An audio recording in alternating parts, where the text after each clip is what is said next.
think tank Ideas believes that Malaysia is severely off track in its Wawasan 2020 goal of achieving a gross national income of $15,000.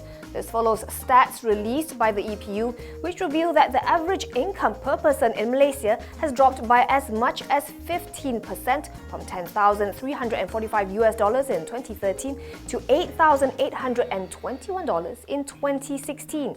Ideas describes the figures as alarming. Its research director Ali Salman points out that when the figures were reported in ringgit, it showed positive growth in average income at 32,596 ringgit in 2013 to 37,930 in 2016.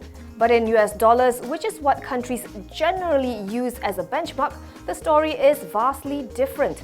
Of course, Ali explains that one of the main reasons for this is the currency depreciation. But the bigger issue, he says, is Malaysia's decline in competitiveness, which he blames on the lack of high-skilled labour and increasingly unpredictable government policies, which are not conducive to a business-friendly environment and ultimately put investors off.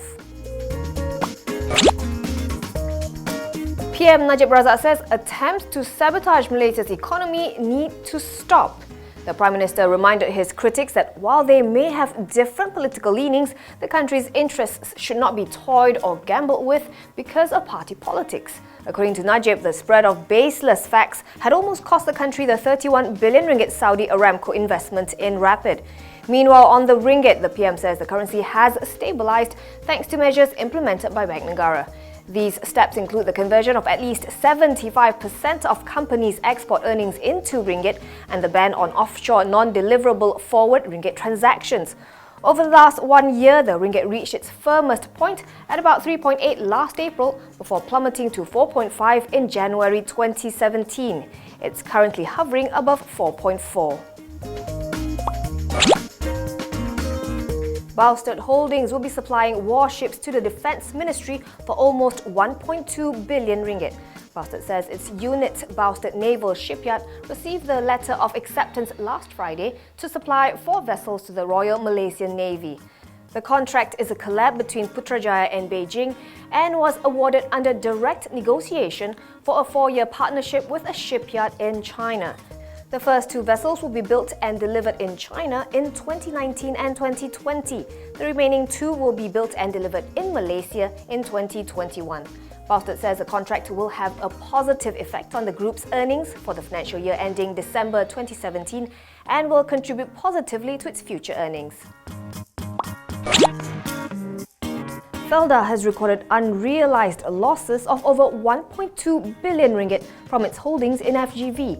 The state-owned conglomerate has a total stake of 33.67% in FGV via its direct stake of 21.25% and indirect holdings of 12.42% via its subsidiary Felda Asset Holdings Company or FAHC. According to Deputy Minister in the Prime Minister's Department, Razali Ibrahim, Felda has unrealized losses of 1.2 billion ringgit, while at FAHC, the figure stands at 9.36 million, which brings total losses to 1.21 billion ringgit.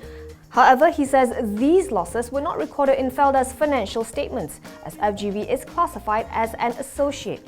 He adds that while Felda continues to support FGV's plans to improve its share price and financial performance, Felda cannot interfere with the management of the palm plantation operator.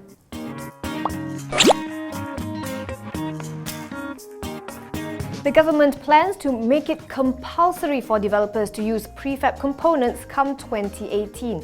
Prefabs, or IBS as it's known here, consist of factory-made sections like walls and roofs that are transported and assembled on site.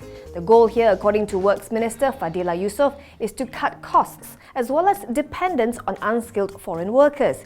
He says the government has discussed the issue with stakeholders of the construction industry, and these stakeholders have agreed in principle with the proposal, which means that having an IBS score will be one of the conditions to be satisfied before local authorities will grant a development order. According to Fadila, as at May 2016, about 69% of government projects used IBS. The adoption rate by the private sector, however, is still low. The latest figure by CIDB in 2014 stands at around 14%.